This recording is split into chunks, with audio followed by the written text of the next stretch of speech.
Historia Universal, Lección 4. Movimientos del siglo XIX. Contenido: liberalismo económico y político, liberalismo versus conservadurismo, movimientos obreros y socialismo, nacionalismos. Liberalismo económico y político. El pensamiento liberal del cual hablamos en las lecciones anteriores se tradujo en un esquema de pensamiento tanto en el ámbito económico como en el político. El liberalismo económico consistía en la demanda burguesa de las libertades económicas frente al Estado, un esquema que potencializaba el comercio y desarrollo de la burguesía. El liberalismo político se basaba, entre otras cosas, en la creación de un sistema de comercio que consistía en rutas y mercados que fomentaban el intercambio de mercancía. Sin embargo, el liberalismo político se caracterizó por una relación comercial desigual entre países explotados y países explotadores, donde en realidad las condiciones del intercambio eran considerablemente injustas. Liberalismo y conservadurismo. En oposición al movimiento liberal, liderado por Francia, se levantaron las fuerzas que soportaban el antiguo régimen. Este se caracterizó por buscar la reinstauración de la monarquía, mantener la unión entre Iglesia y Estado.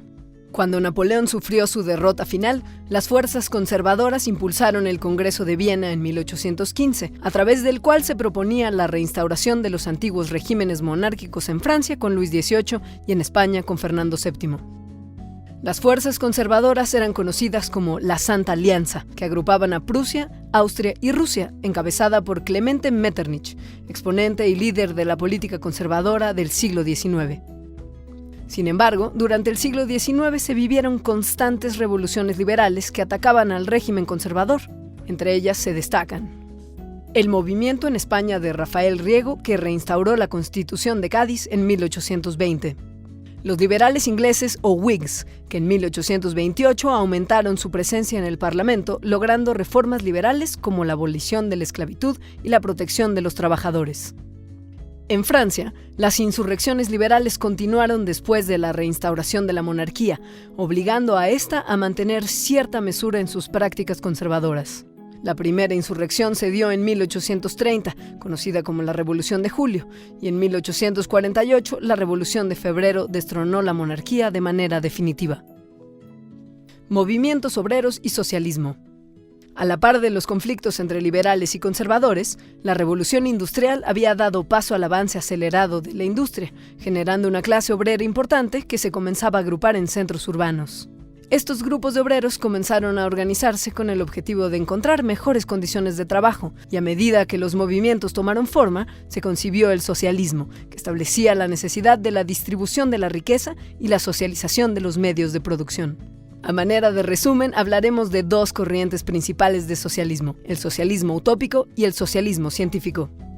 El socialismo utópico. Se considera a esta corriente del socialismo como utópico porque, aunque las propuestas son de carácter socialista, no establecen medios de acción, es decir, son puras formulaciones idealistas que buscan una redistribución de la riqueza, pero no establecen de qué manera se puede lograr esto.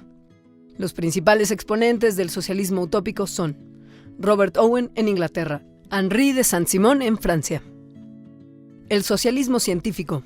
El socialismo científico establece como su objetivo principal el derrocamiento del Estado burgués para instaurar la dictadura del proletariado.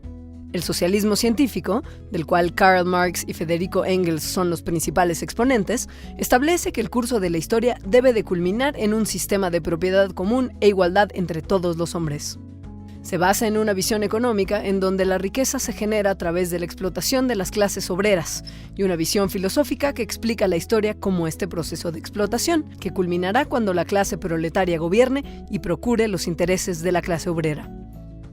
El socialismo científico se opone de manera directa al capitalismo y propone que la rebelión de la clase obrera es el único medio a través del cual ésta pueda esperar su liberación.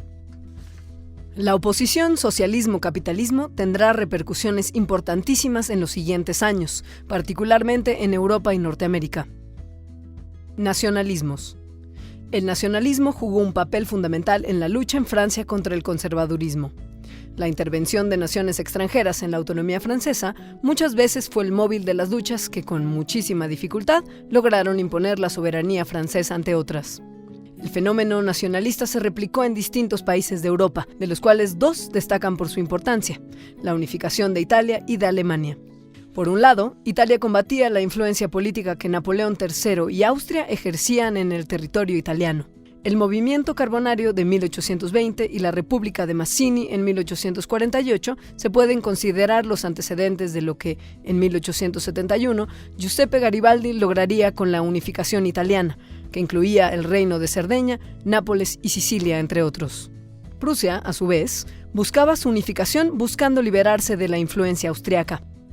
El canciller Otto von Bismarck, conocido como el Canciller de Hierro, se encargó de liderar las distintas provincias germanas que, gracias a la estrategia militar y política, lograron la victoria de los pueblos germanos en la Guerra Austro-Prusiana de 1866.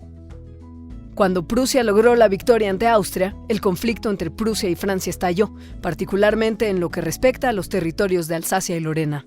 Napoleón III, que lideraba el ejército francés, fue derrotado, y al firmar el Tratado de Frankfurt, Prusia ganaba la guerra, y no solo se apoderaba de Alsacia y Lorena, sino que reafirmaba su unificación e independencia a la par de Italia. El mapa político de Europa había cambiado drásticamente en los últimos años. Las divisiones políticas tendrían repercusiones históricas, que más tarde derivarían en conflictos importantísimos, de los cuales nos ocuparemos en las siguientes lecciones.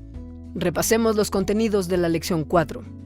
Hablamos de las características del liberalismo económico y político, que fomentaban y apoyaban el crecimiento de la burguesía.